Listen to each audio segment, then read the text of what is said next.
Madame Yandé Kimbuta Aza, inquiétée par la justice et à parquet général près la cour d'appel à Kinshasa Gombe, devant un avocat général, KBC, les places Wana Azali. Et elle est reprochée, comitatement conservateur Moko, pour la fois en écriture, son usage et beaucoup d'autres éléments. Comme les instructions au niveau à parquet, elle a passé nuit aux arrêts.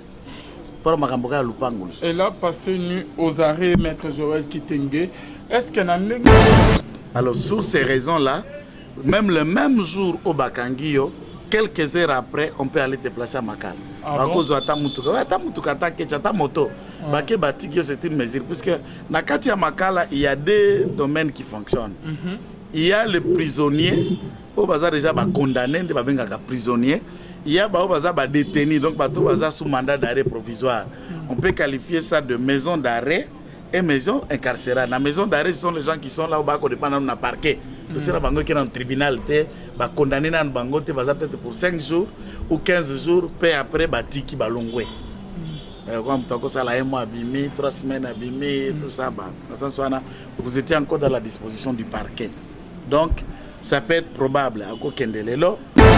Du point de vue légal, ceux qui parquet et Kangi Moutou, officier du ministère public, magistrat parquet Kangi Moutou, a placé sous ma bengi mandat d'arrêt provisoire.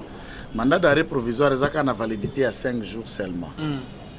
Alors, dans les 5 jours, période où Moutou Kangi a été sous ma parquet, Sengeli est présenté Moutou dans la chambre du conseil pour régulariser détention nae ou ekolongwasikoyo na 5 jours bako betaye ordonnance de mise en détention provisoire ou ils en validité à 15 jours.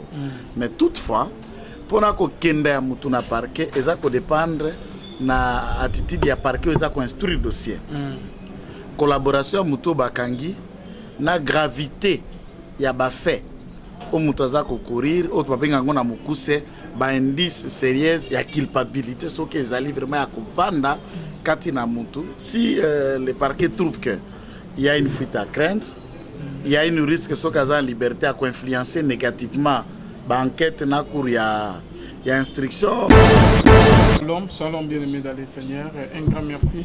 Nabino Nyonstu Bozola, Nabiso Bonzambe, Nabonzambe, Lola, Ezofuta, Simananto, Yoko, Bati, Nzamba, Boto, Poye, Wapi, Elongo, na pasteur, Fezami, si à la bouche autorisée de l'éternel depuis Jérique, Nafilo, Mukoya, Motema, Bivin, c'est de Homo, depuis l'on a pris la maman Gisèle, Luke, le Motema, papa Emmanuel, Nabosson, les frères Papi Kongé, dans Zambé, à Lola, Amono, Esikozola, Nabiso, Bonzambe, Nabonzambe, Yesunde, Mosu, qui si bien aimé, les mains ne triomphe jamais, Dissolo, Tomemi, na pourquoi y a l'autre, Zana, maître Joël Kitenge, Tomeko, Beta, vraiment, Masolomi, bien aimé dans les seigneurs, concernant ma cambisto, les Kananambo, Canabiso, RD, Congo, Tozana, maître Joël. Bonjour, papa Joël. Bonjour, Déco Alvin, bonjour, Nabalandino, Soya, la voix céleste, le quoi, Toza Mokole à Sabat, Totombil Bango, fin de la semaine et début de la semaine d'après, Ngongo Bango, Olanda Bisokuna, Malam, na Lisungi Nankolo, on est en vie et nous les saluons chaleureusement. Maître Joël, qui t'est tout à mon amozindo, il y a émission Nabiso.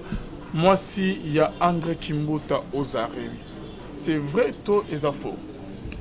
Oui, d'après nos sources qui sont très fiables, Madame Yandé Kimbuta Aza, inquiétée par la justice et à parquet général près la cour d'appel à Kinshasa Gombe, devant un avocat général, KBC, les places Wana Azali. Et elle est reprochée, comitatement conservateur Moko, pour la fois en écriture, son usage et beaucoup d'autres éléments. Comme les instructions au niveau à parquet, nous ne voulons pas entrer dans les détails, il y a qu'à dévoiler, mais elle a passé nuit aux arrêts. Elle a passé nuit aux arrêts, maître Joël Kitenge. Est-ce qu'il y a un niveau que parquet Bakangiye à l'Alina Kachoya, parquet maître Joël Kitenge? Il y a Gombe, il y a parquet maître Joël Kitenge. Est-ce que vous acheminé dans ma calato, normalement, ils ont combien d'états qui parquet Bakangio? pour que batina dossier non sorte que batino na makala et dans combien de temps? Bon, du point de vue légal, ce qui parquet et Kangi Moutou, officier du ministère public, magistrat parquet Kangi Moutou, a placé sous ma bengi mandat d'arrêt provisoire. Mandat d'arrêt provisoire, ça a validité à 5 jours seulement. Alors, dans les 5 jours, période où Moutou Kangi a été sous ma parquet, Sengeli est présenté Moutou dans la chambre du conseil pour régulariser détention nae ou ekolongwa sikoyo na 5 jours bako betaye ordonnance de mise en détention provisoire ou ça na validité à 15 jours. Mais toutefois pour ko kenda ya mutu na parquet eza ko dépendre na attitude ya parquet eza ko instruire dossier. Collaboration mutu bakangi na gravité ya ba fait au mutu za ko courir au babenga ngona mukuse ba indice sérieux ya culpabilité so que ezali vraiment ya kovanda kati na mutu. Si le parquet trouve que il y a une fuite à craindre, il y a une risque so kaza liberté à influencer négativement ba enquête na cour ya instruction so qui a identité eza du test so qui adresse ya mutu eza fixe ou konité. Alors sur ces raisons là, même le même jour au bakangio, quelques heures après, on peut aller te placer à Makala. Parce que moto. C'est une mesure. Puisque dans Katia Makala, il y a deux domaines qui fonctionnent. Il y a le prisonnier, au bazar déjà condamné, prisonnier. Il y a au bazar détenu, donc sous mandat d'arrêt provisoire. On peut qualifier ça de maison d'arrêt et maison incarcérale. La maison d'arrêt, ce sont les gens qui sont là au bas, dépendant d'un parquet. C'est la banque qui est dans le tribunal, condamné dans le banque, peut-être pour 5 jours ou 15 jours, puis après, tiki balongwe. Comme ça, un mois abîmé, 3 semaines abîmées, tout ça. Vous étiez encore dans la disposition du parquet. Donc, ça peut être probable. Tout comme le parquet peut trouver si la solution est trouvée dans les cambo bandek holandais, puisque quand ils ont la mesure. Et ça exception liberté peut zali pe kaka na kati ya mibeko. Mibeko pe bongisa moto bakangi oki kozwa liberté. Kope mibeko pe oki moto bakangi ba oki pe ko coincer bazindise lisusu. Soki par exemple lo bakangi lié. Prenons l'hypothèse, nazu hypothèse. Eza mikande ya lupango. Bakangi yo wati 1 ou 2 jours na kasho. Mwana kima ke koya na ngo simbisi na l'état par exemple. Pamoni loko bakangi la yango wana to mutuka. Boko simbisi bakotika yote. Boko misko ko régler à l'amiable. Ça dépend de quel dossier à quel dossier. Tous les cas est kokanakate na dossier mais ko dépend de la sérénité au parquet ça ko sambisio kamati le dossier wana. Et moi si ya André Kimuta maman na biso tindia déjà na makala toi daga na parquet. L'information à notre possession elle a passé nuit hier na parquet à Gombe. OK. Et maître Joël Kitenge na ndenge ke bando bazola na biso de partout ba magistrat vous savez que ba ça dio peka encore hein. Non, non, puisque le magistrat a quel intérêt? Le problème c'est que le magistrat c'est un dossier. Nous arrivons devant la justice. Magistrat représenter l'État. Voilà pourquoi je officier du ministère public. Il y a des avocats à la société. Maintenant, quel est l'intérêt personnel du magistrat? Parce que la montunko puisque le dossier est été. Yé magistrat, ce qui est un dossier. Toi, c'est un dossier. Tu as sambisa, toi, sambisa, fin du mois, l'État a fait un kaka. On ne le paye pas puisque sambisa qui dossier, tu as qui mutundo kofuta. Non. Akanga mutu. Le fait qu'il est engagé en tant que tel, na fin du mois, misol na eko kota na banque au kenda zuyango. Il n'a pas d'intérêt. C'est ça que nous appelons dans l'état des droits, magistrat, comme à bongo. Ba motivation obscure peut-être pour balaka ki mbongo peut-être pour ça na balien familial na mutuana pour ça encore ndenge puisque le magistrat il n'est pas politique aza politique même ata soki mutuana bakanga za ndeko nayo on est censé aoyebi soki mutuana bafundi za ndeko nayo faut boka bana naye il faut yo tika moto mosusu oboza na ebande côté nda sala dossier on a plus qu'à travailler en sans passion en âme et conscience librement. Ce sont ces genres de magistrats que nous ne voulons pas que ça na ba état d'âme na ba parti prité. Esengela lobami beko esengel soki mutu abongia kangama kangami soki atala dossier monique mutu asengela kangama te ko kanga ete kaka po olingo nyonga enko. Mais par contre il y a un élément on a qui comprendre pour sengala lobananga polele c'est rien que la vérité. Toi tu propos la carte. Par contre et pas un magistrat il y a un problème. Il y a un problème puisque les magistrats au kolongola identité na yona ya congolais. Les magistrats na guinéens à rwandais à sénégalais. Ce n'est pas dit que les Guinéens ou les Sénégalais ne sont pas des êtres humains. Il y a des Congolais. Il y a par exemple 800 000 francs le mois.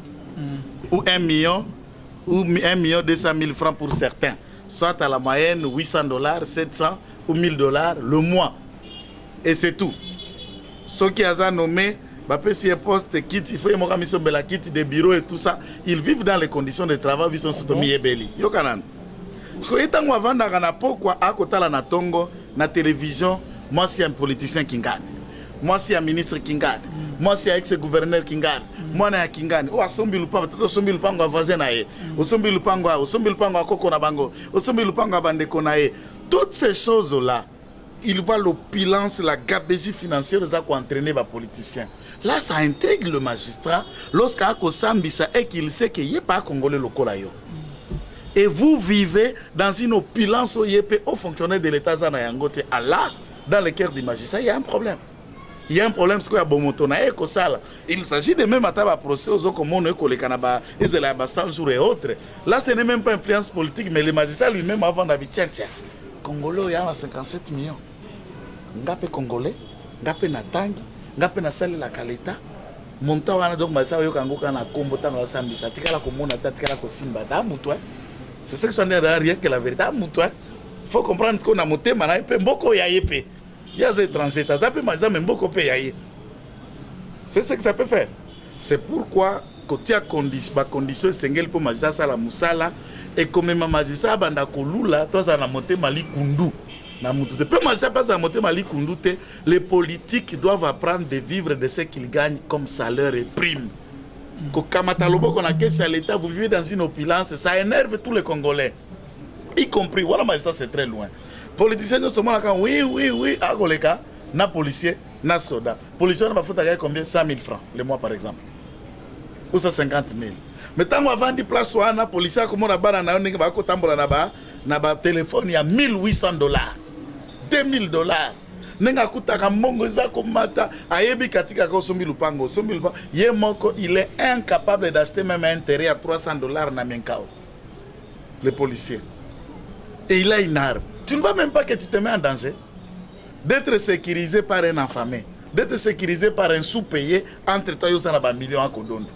Tout ça est sengeli to même équilibre na vie ya social ya ba congolais ba travail congolais militaire congolais policier congolais fonctionnaire congolais journaliste congolais atatango yoko vanda boyo journaliste oko ya mangai poto sala débat par exemple to yambiye popo sala na débat tango yoko sala na débat oye o sentir malasi ya kolumba o sentir misoraza kolumba tali motokatie kuna et toi le journaliste tu n'en as pas ça et c'est ce qui fait que on a réduit misala mususu na mendicité na Congo alors que bamandia ce sont des intellectuels comme les politiciens, comme les chefs d'entreprise. Ils ne savent pas vivre de leur salaire. Puisque Binobo créa un système au Binomo ko bovanda na yango. Mokonzamboka soka kolanda kabiso mikona mikolo et qui ne tient pas compte des analyses. Ba dénoncement to ba dénonciation to akosala.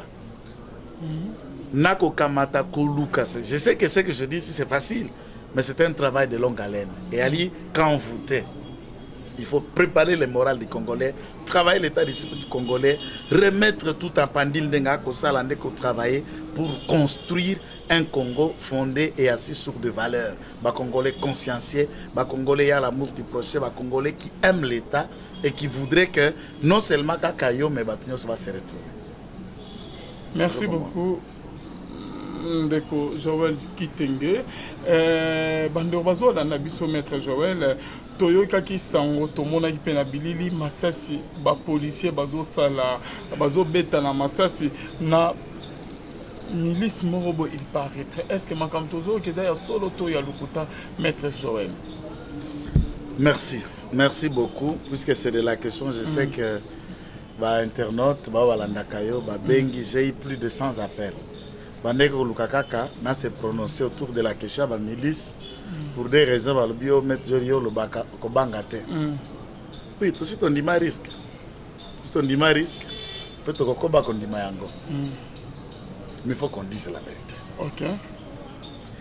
Nabanda na faux ou vrai.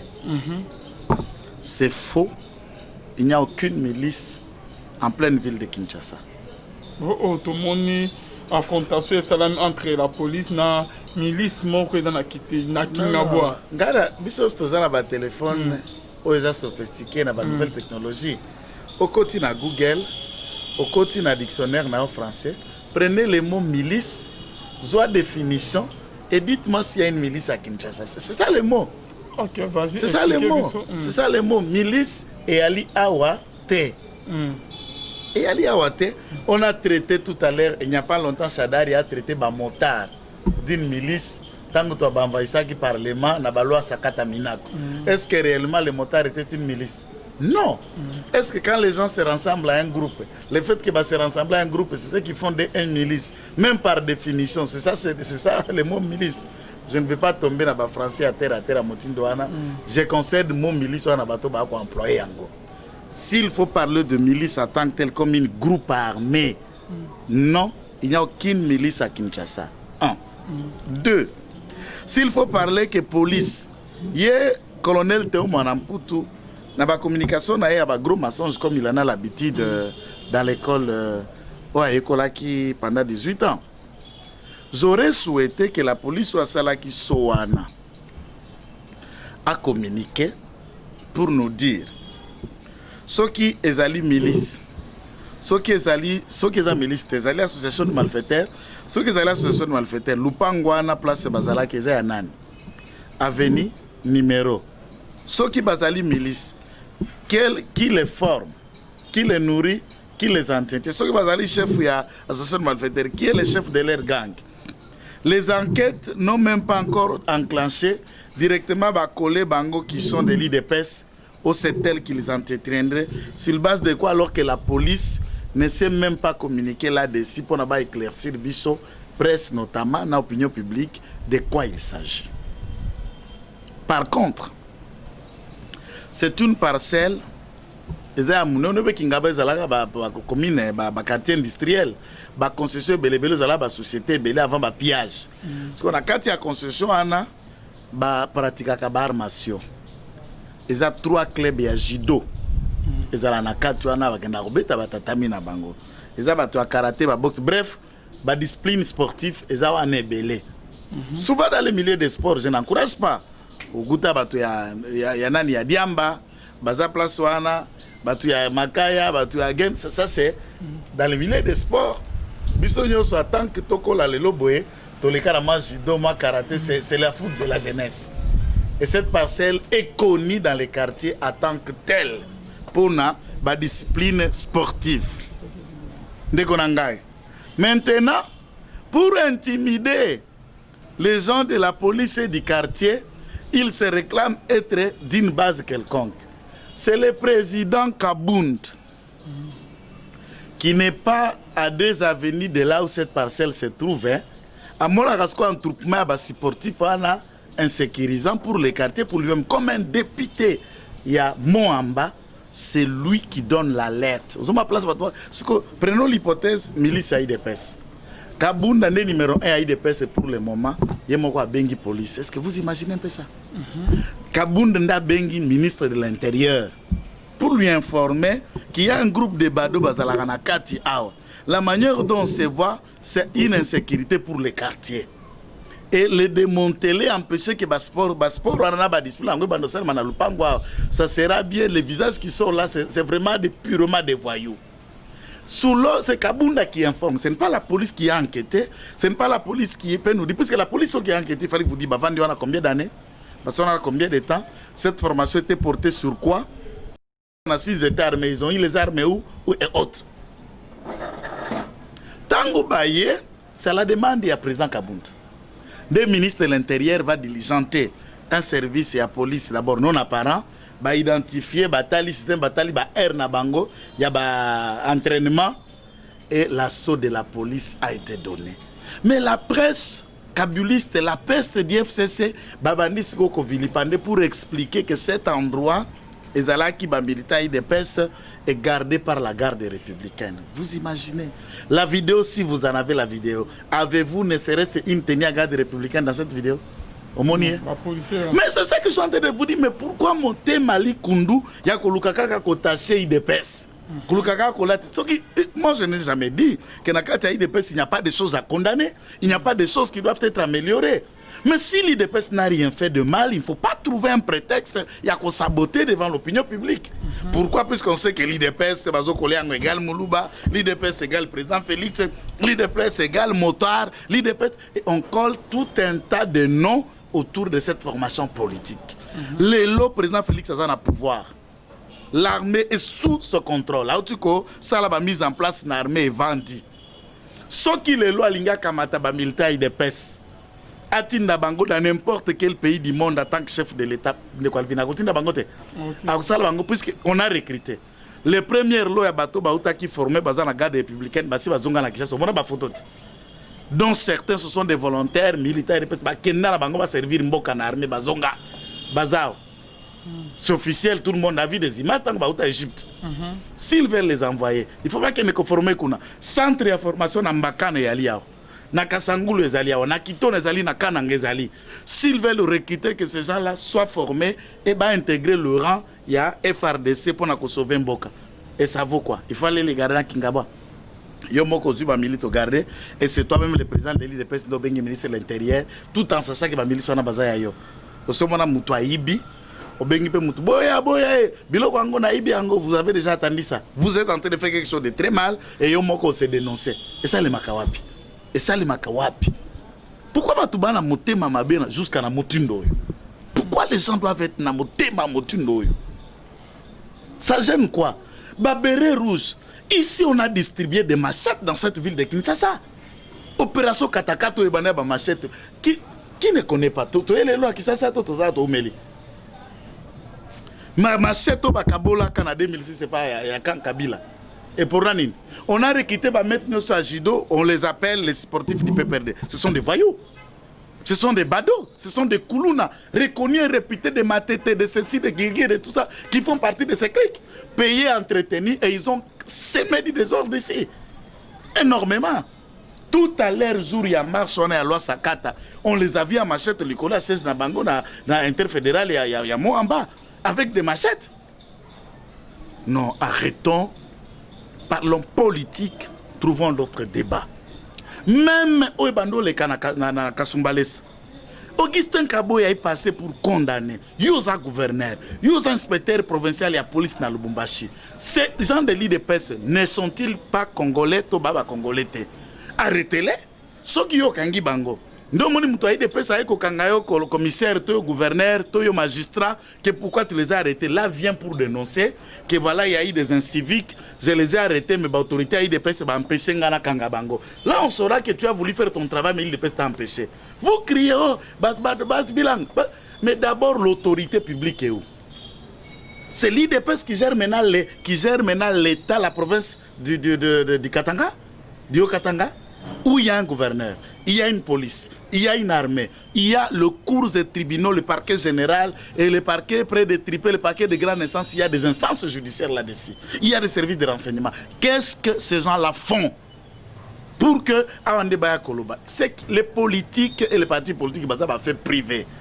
L'État ou les autorités locales ne doivent pas se dédouaner de leur irresponsabilité et incompétence comme le gouverneur du Katanga fait État pour crier oh non, c'est puisque c'est eux qui créent les... Non, arrêtez ça. Merci beaucoup, Maître Joël Kitting. Réaction, on a Makamuya, si il y a son nom comme échappe, Oyo et Bimayi, que moi, si il y a Alexis Tamoué Mwamba, et Soukindeni du Solongo. Je vous avais dit que dans cette histoire, c'était une farce. Je n'ai jamais été d'accord. Il paraît que la femme a été arrêtée. J'ai suivi de telles images qu'elle a été arrêtée. Je m'attendais à ça. Puisque j'ai enquêté sur ces dossiers, je voulais vraiment en parler et aller au loin dans le dossier Wana. Et j'ai trouvé que cette femme, non. Elle jouait, elle cherchait l'argent et ce n'était pas du vrai. Comme on l'a arrêté, va enquêter sur le dossier. S'il fera qu'il y ait maintenant le test ADN, que ceci est lié, va éclaircir ce côté et la vérité là où elle se trouve. Mais pour ma part, cette façon, il y a vous utilisez vos sexes pour humilier les autres, pour gagner un peu d'argent, pour saboter la dignité, ça ne sera pas mon travail, jamais ça. Ça, c'est condamnable chaque jour. Débattons, utilisons des débats et autre chose. Même si cette grossesse était de Tambomamba. Parce que moi, je suis Tambomamba. Je dis même si. Yo ressemble à tata à moi au mépris public, puisque tu as besoin de te retrouver un peu en termes d'argent. Même si cet enfant avait une conscience, moi, comment je serais et je réagirais, ce que yo kingani, to maman lango nyoko lo sambi papa nanga, au mépris public. Papa zo reconnaître aisément non. Et là, c'est quelle instance? Puisque les gens confondent aujourd'hui instance judiciaire na média. Il faut d'abord commencer par aller devant la justice. Puisque les gens choisissent maintenant l'internet, le YouTube, au lieu d'aller devant les instances judiciaires. Et on confond instance médiatique dans l'instance judiciaire. Si on l'a arrêté, je voudrais que le dossier de Saleh Maskoyo équitablement, non pas puisqu'elle est minable ou que Tambouman Baza président du Sénat, mais néanmoins, tous deux doivent avoir les mêmes armes. Nandengi à défense, que chacun présente les moyens. Justice passe à la très claire pour regarder si cette dame a raison, si cette histoire est fausse. Si c'est fausse, qu'elle réponde réellement de ses actes, qu'elle soit punie conformément à la loi. Sauf que Azan a raison, alors que M. Tambouman prenne ses responsabilités en tant que père. Maître Joël qui était na banobazo la nabiso tozotanga ba ndorumso baso comme nabiso par rapport à l'arrestation ya moi c'est André Kimbuta. Il y a certaines personnes qui disent que bazo viser de Kimbuta yemoko après ngoika sanji bazo viser Kimbuta yemoko. Maître.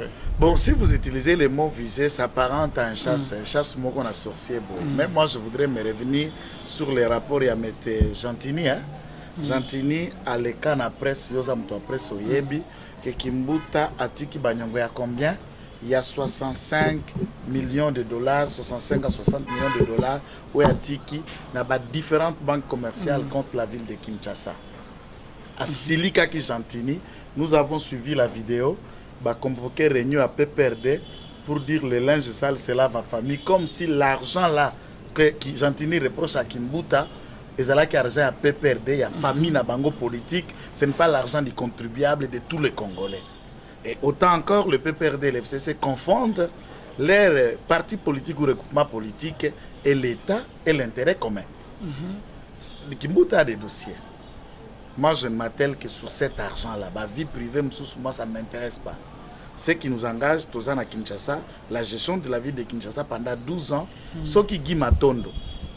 Qui ministre de la Finance va condamner 8 ans de prison. Le président de l'Assemblée nationale provinciale ou Akomaka déjà complice va condamner de 3 ans na prison Ting. Et dans cette gestion, tout le temps j'ai toujours répété, même Fayoulou a été pendant plus de 10 ans, je crois 10 à 8 ans, président de l'Ecofin et Assemblée provinciale pendant que Kimbuta est gouverneur, pour la député provincial.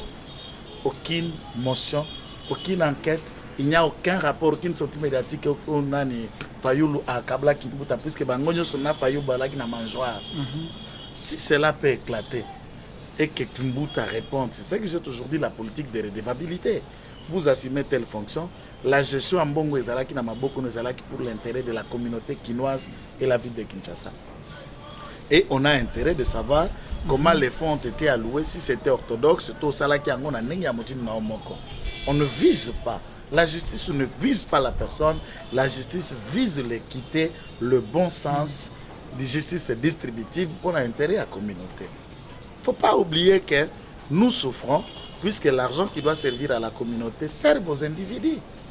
Et ce n'est pas moi ici qui corrélé, Dixit, Gentini Ngobila, dans le rapport, vous pouvez suivre toutes les plateformes, vous connaissez les rapports, et à conclusion, Gentini Ngobila, quant à la gestion à Kimbuta, de 60 millions de dollars, ce n'est pas moi qui l'ai dit.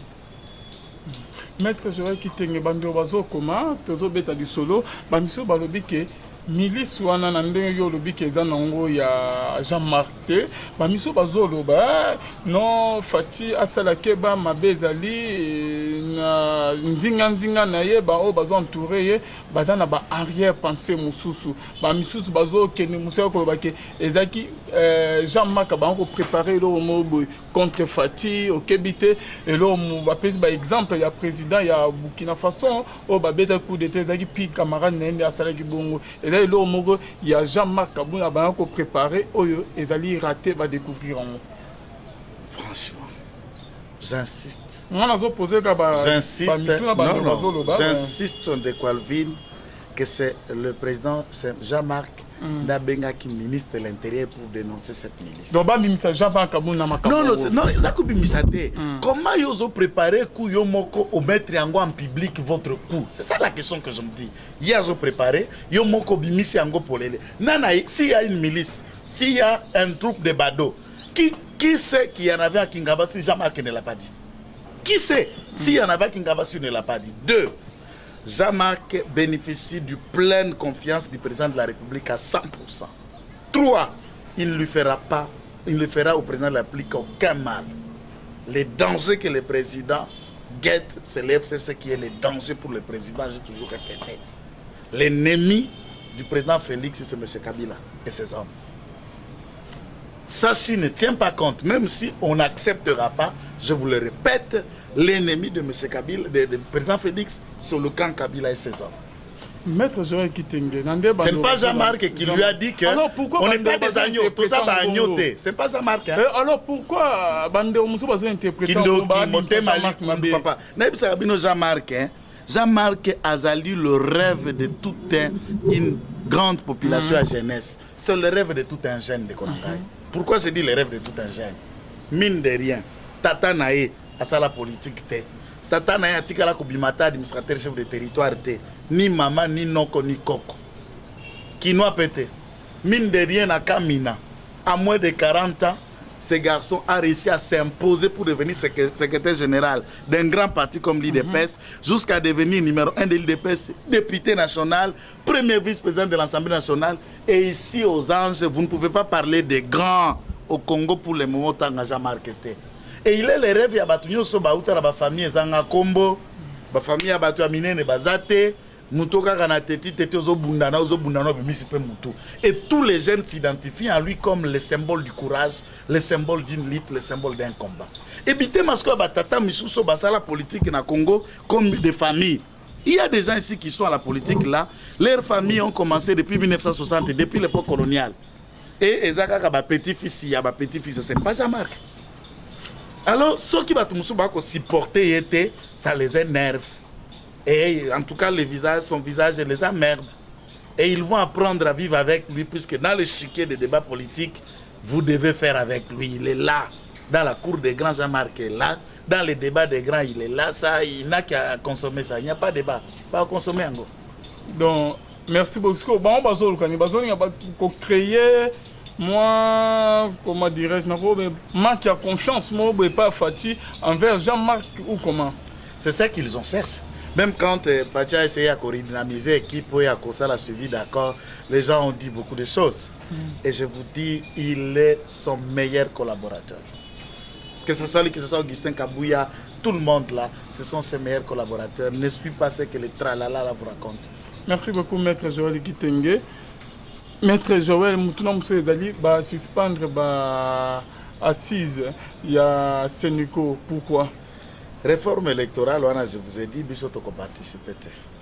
Ça ne nous intéresse pas. Bissot a eu des pèses. Pourquoi va suspendre en haut et Banan va suspendre? Puisque est-ce que les autres le mouvement européen, les petits commissionnaires dans Bango congolais, les Européens, l'Université de Liège, la Belgique, les États-Unis et les ambassadeurs ont financé ces forums. Et quelques commissionnaires, honorable député à Lukunga, député à Kikwit, tout ça, se sont retrouvés pour débattre des questions qui n'engagent pas le Congo. C'est un débat scientifique, nous le concédons en termes scientifiques, puisque la science n'a pas de frontières. Et la science peut être belge, elle peut être tout ça, la science elle est internationale, elle est universelle. C'est une valeur universelle. Alors, pourquoi réforme? Je vous ai donné ma position. Réforme et à l'Iburuto Lukakuchumula. Soki Mutakoyoka te. Nazananga grand te. Je ne suis pas imposant, mais je suis sûr de ce que je raisonne, de ce que je dis. Mais toujours mon abandon, il y a IDPS Papa Joël Bazali pour réforme en haut Papa Joël Kitenge. Chez nous, il y a la liberté d'opinion, de pensée, de concepts, d'idées. Chacun a qu'à se servir, na savoir naé. on a émettre l'opinion. Hormis ligne maîtresse et à partir on fixe déjà les lignes, il y a cette ligne maîtresse et ensuite ligne maîtresse on a un dengue à réflexion. Mais tant que les capons ont communiqué, chacun essaie à étaler où ils ont à bongo nae. Et je ne voudrais pas ici faire analyse à bongo à Mutuna Mutu. Je vous dis, on ne peut pas réformer quand on a 32 députés nationaux au Parlement. Et pourquoi? Je vous dis, sur 500 quand vous avez 32, ça veut dire que vous manquez combien? Vous manquez combien? Alors vous voulez réformer? Réformer, ça veut dire quoi? C'est prendre des textes, que changer de texte, on a un remplacement des nôtres. Et que vous allez adopter par quel mécanisme? On va adopter ces textes comment? C'est le Parlement qui va en débattre. Et le Sénat et le Parlement, on a quelle majorité? Pourquoi ne pas travailler, réfléchir sur résoudre les problèmes des Congolais? Redonner encore la confiance aux Congolais et que le président reste notre candidat en 2023. Lorsque nous gagnons et la présidence et la majorité, nous allons mettre maintenant des réformes utiles et profondes. À ce stade, je ne sais pas qu'est-ce qu'on veut. Merci beaucoup, Maître Joël Kiteng. C'est la fin de notre émission. Votre numéro de contact, s'il vous plaît, parce que vous avez un deuxième numéro. En tout cas, plus 243 99 119 34 33. Plus 243 99 119 34 33. Merci beaucoup. Bonzambe na Bonzambe, Yesunde Mosukisi. Merci na Arnaud Azakisi ma caméra. Qu'on se retrouve à la prochaine. Bye.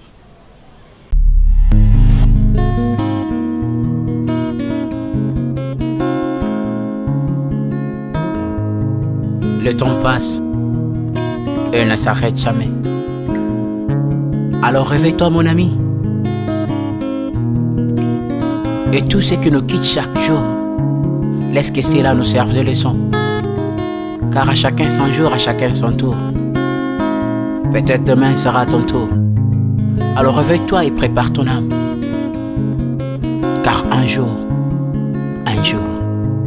oh, oh, oh, hey, oh, oh, oh, oh. Hey.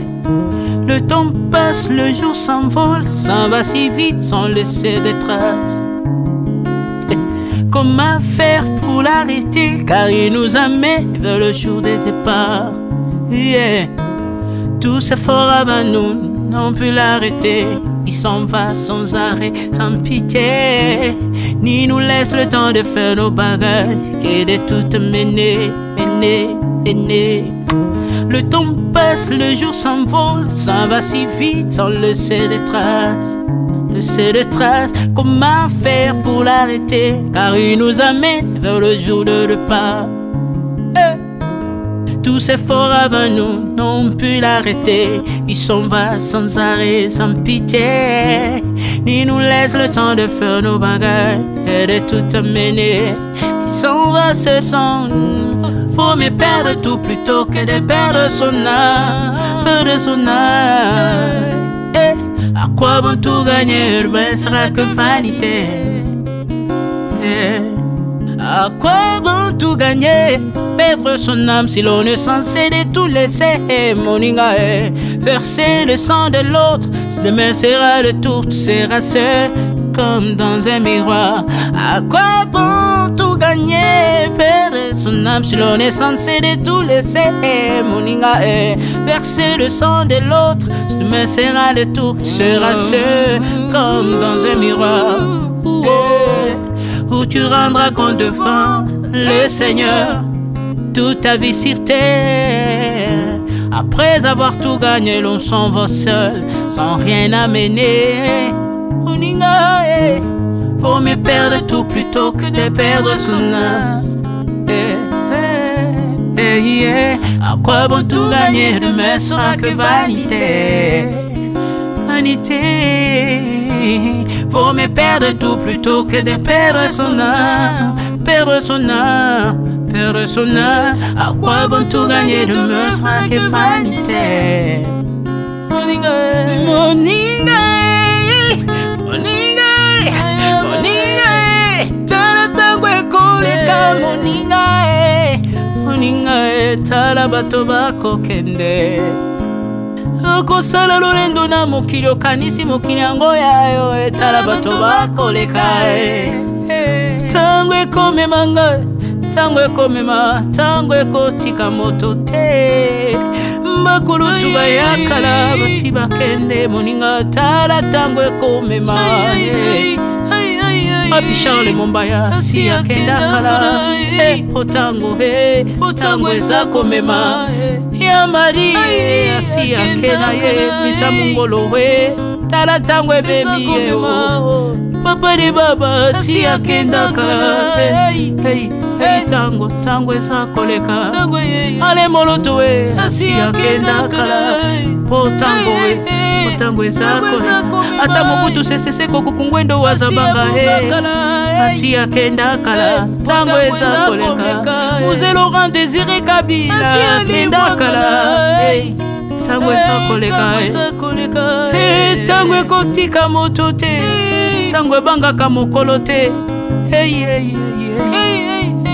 liwa abangaka mokolo te abangaka peleki te abangaka moto mbongo te ayokaka mpe mobola mawa te liwa etango ayaka amemaka moto nyonso tango ekoleka engela bomoi na yo epana yawe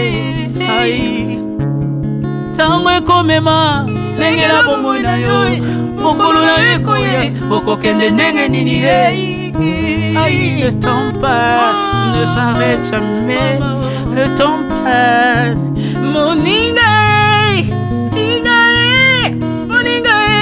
tala tango ekomema moninga tala tango ekoleka moninga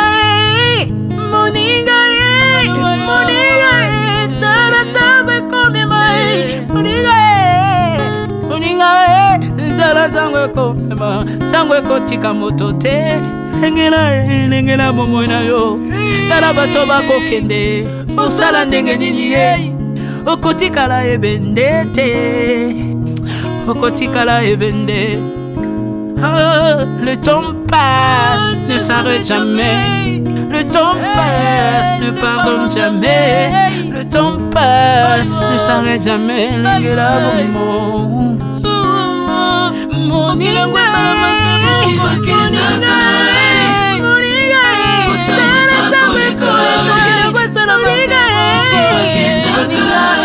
tala tango ekoleka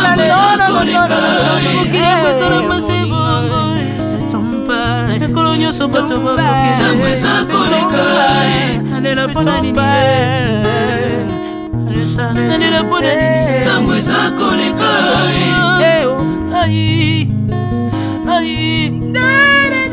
tango eza koleka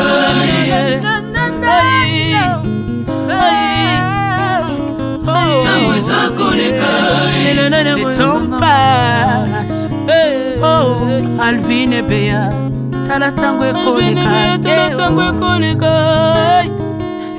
nabongisa bomonanga mpona nini bato bakokende biloko nyonso ekoleka nalelalela ntina nini natangisa makila na boma bato mpona nini soki nyonso ekoleka un jour nabanga kufa mpona nini soki naza putulu ya pamba mokolo ezali na koleka le temps passe